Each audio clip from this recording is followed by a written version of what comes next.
Imagina una tierra donde la voz de Dios parecía haberse hecho pequeña, apenas un susurro entre el bullicio de la vida cotidiana.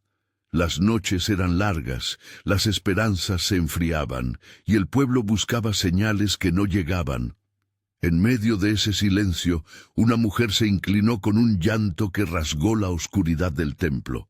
Su dolor, su voto y su fe fueron el comienzo de algo que cambiaría el curso de una nación. Esta es la historia de Samuel, cómo nacieron y se sucedieron las revelaciones que a través de su vida impactaron a Israel y marcaron el destino de generaciones. La tesis es clara. Samuel no fue solo un juez ni un líder militar, fue el canal de revelaciones que restauraron la palabra en tiempos de vacío. Cada bloque de su vida contiene una voz de Dios que reconfiguró una historia colectiva. Para entender ese impacto, debemos acercarnos a los 3 momentos decisivos en los que la revelación divina se manifestó con fuerza: la oración profética de Ana, la llamada de Dios a un niño, y la palabra de juicio pronunciada contra la casa de Elí.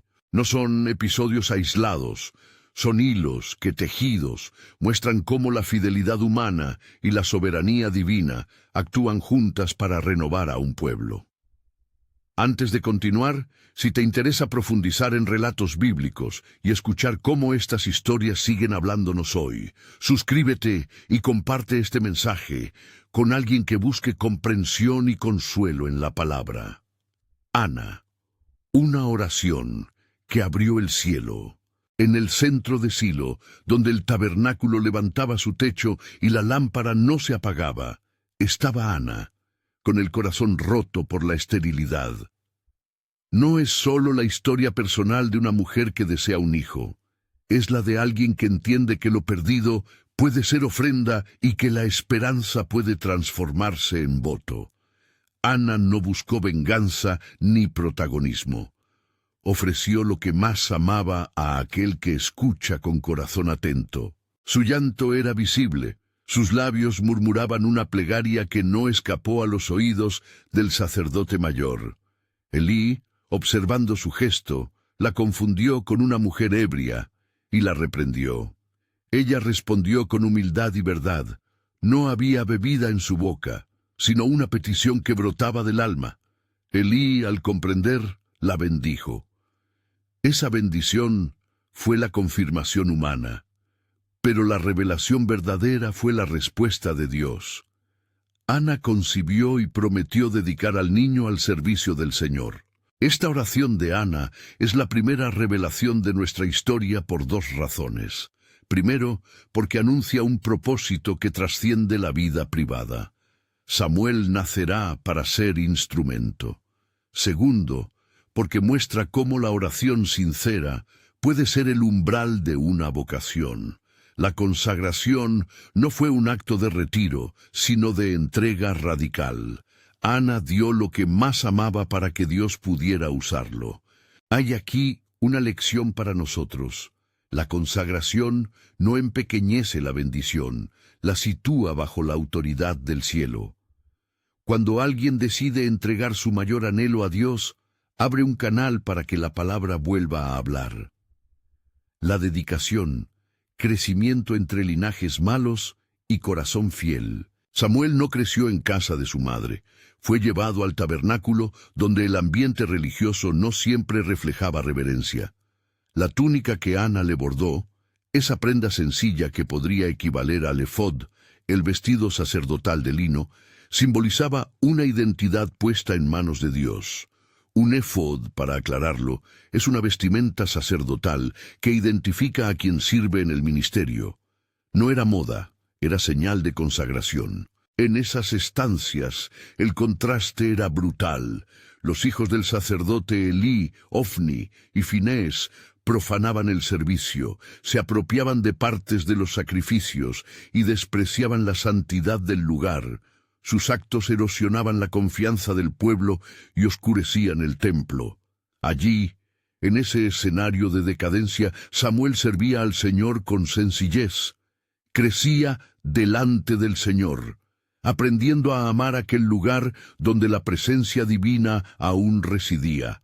aunque la voz del Señor pareciera rara. La tensión entre el corazón fiel de un joven y la corrupción de los que tenían autoridad explica por qué la revelación que vendría era tan necesaria. Dios no calla ante la profanación. La historia muestra que la santidad de la obra de Dios no puede confundirse con el desempeño corrupto de quienes administran lo sagrado. Ana desde su primera oración y Samuel desde su infancia fueron signos de una fidelidad que denunciaría la negligencia y restauraría la palabra. El llamado en la noche. Aprende a reconocer la voz de Dios. Una noche, cuando las lámparas del tabernáculo apenas hacían sombra y el silencio parecía absoluto, el niño oyó su nombre. Samuel, Samuel. Creyó que era Elí quien le llamaba y corrió. Esa repetición, esa insistencia divina que le sorprendió en la madrugada, se convirtió en aprendizaje. Elí le dijo, «Ve y di, habla, porque tu siervo oye». Con esas palabras, Elí enseñó dos cosas fundamentales: a responder la voz de Dios con humildad y a no atribuir al cielo lo que es simple costumbre humana. La llamada de Samuel es la segunda gran revelación. No se trató solo de un llamado personal, fue la restitución de la palabra en Israel. Cuando Samuel atendió, Dios pronunció una palabra de juicio contra la casa de Elí. Sus hijos morirían por su corrupción, y la casa sacerdotal quedaría humillada. No era un capricho, sino una justicia que buscaba restaurar el orden sagrado. A través de esta revelación aprendemos cómo diferenciar la voz divina. Suele venir repetida, encuentra confirmación en la Escritura y en los líderes fieles, y promueve la obediencia que conduce a la reparación. Es importante señalar algo pastoral aquí. Las voces que creemos divinas deben someterse a discernimiento. El carácter de la palabra recibida, su consistencia con la revelación previa de Dios y la humildad del receptor son pistas seguras. Samuel no proclamó una palabra aislada. La comunicó con respeto, y su testimonio fue confirmable por los hechos que siguieron. Juicio y cumplimiento. El arca, la caída y la santidad que exige responsabilidad. La revelación acerca de la casa de Elí no tardó en cumplirse. En el campo de batalla contra los filisteos, Israel sufrió una derrota que resultó en la captura del Arca de la Alianza, el símbolo de la presencia de Dios con su pueblo. El impacto fue profundo. El pueblo experimentó vergüenza y sufrimiento, y los filisteos mismos recibieron señales terribles cuando colocaron el arca en sus templos. La estatua de su Dios cayó y fue humillada. Los lugares que habían mostrado triunfo de pronto vieron la gloria de Israel como fuego que quema aquello que pretende usurpar. Que el arca fuera tomada no significa que Dios perdió soberanía, significa que el pecado trae consecuencias. La narración no busca escandalizar con sufrimientos, sino subrayar la seriedad de la irreverencia. Cuando los custodios de lo sagrado abusaron de su función, la institución sufrió una herida que llevó a que la misma comunidad experimentase la disciplina divina. En este punto, la revelación de Samuel se muestra veraz. La casa de Elí se desmorona tal como se había anunciado.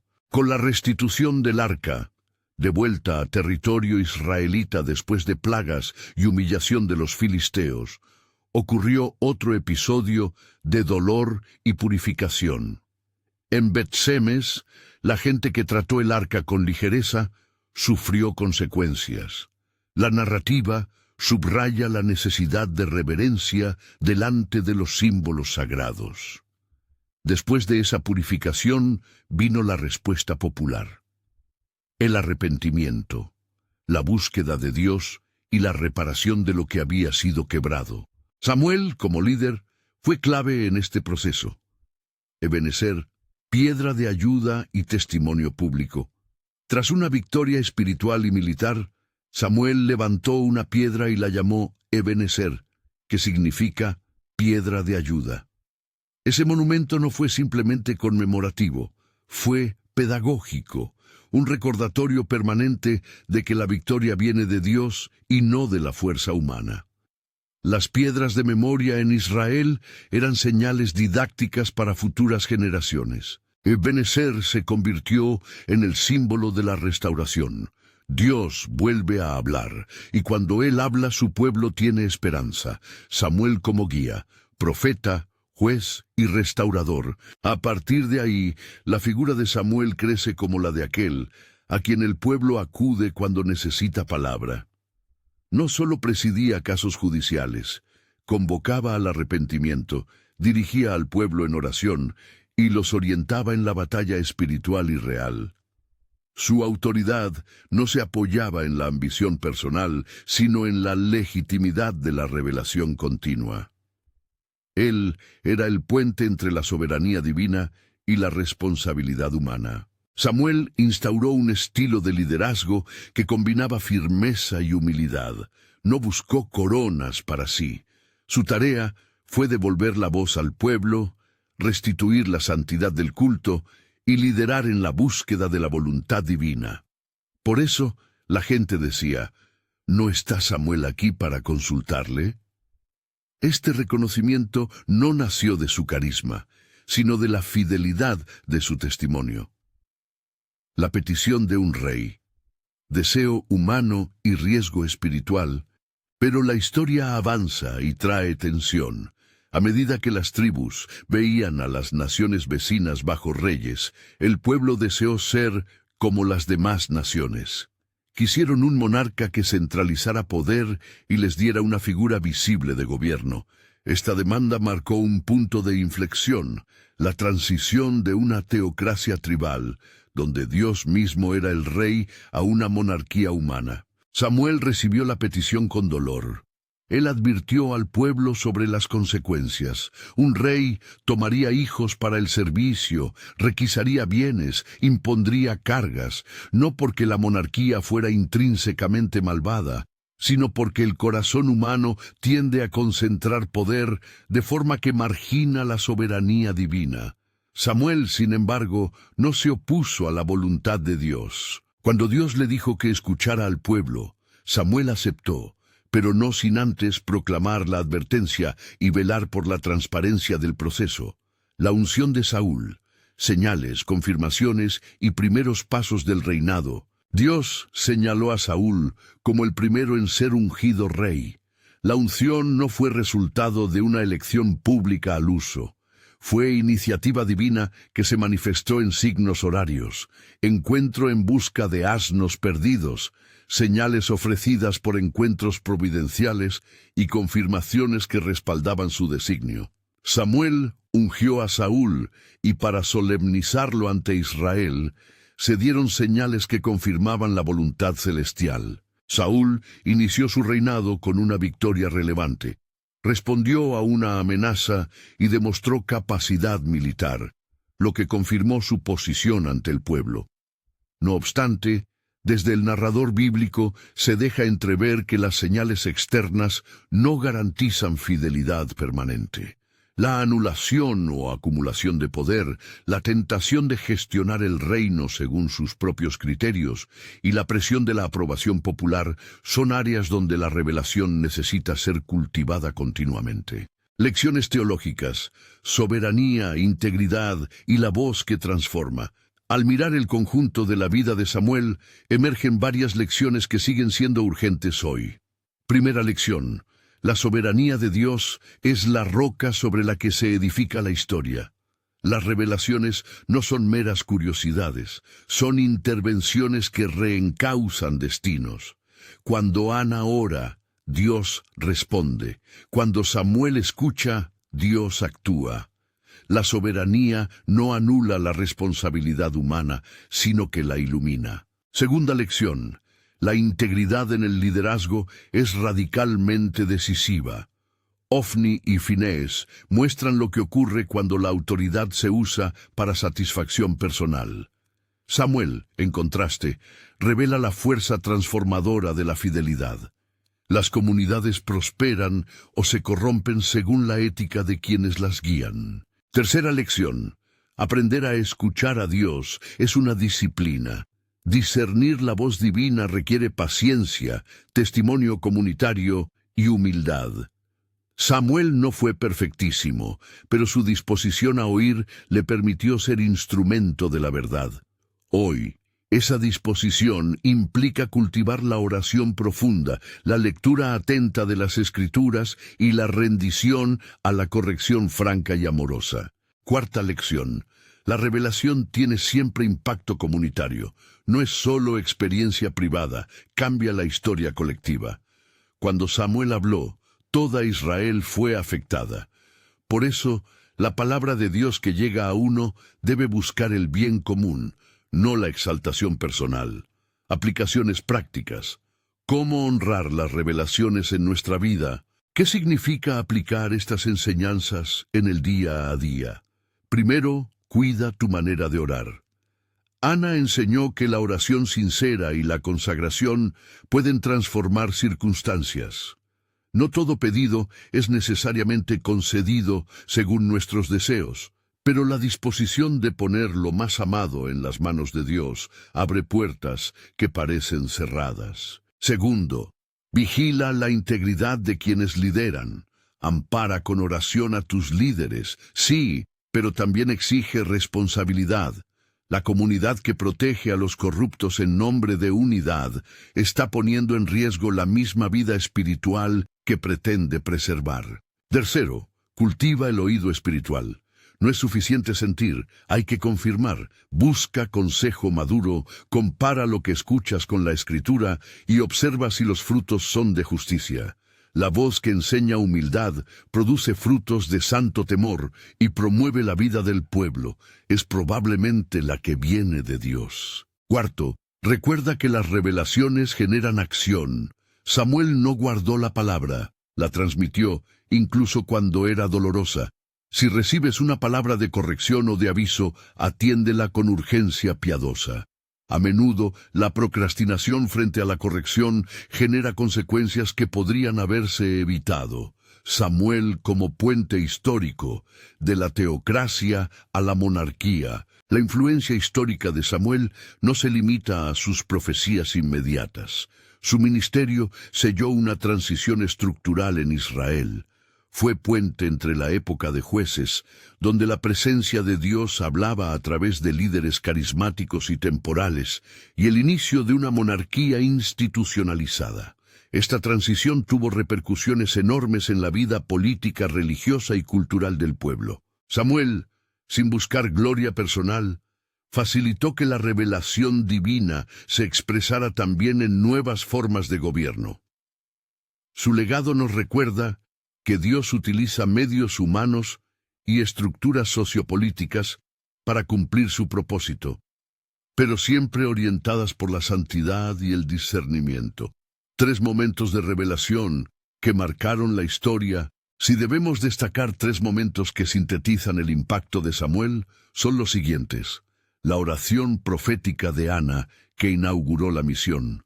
La llamada de Dios al joven Samuel, que reavivó la palabra en el pueblo, y la profecía contra la casa de Elí, que mostró que la justicia divina no tolera la profanación. Cada uno de esos momentos articuló un antes y un después. La esperanza restaurada, la voz restituida y la purificación exigida. Un llamado final, discernimiento, consagración y vigilancia. La vida de Samuel nos pide una respuesta. No podemos permanecer indiferentes ante la voz de Dios ni ante la corrupción que erosiona lo sagrado.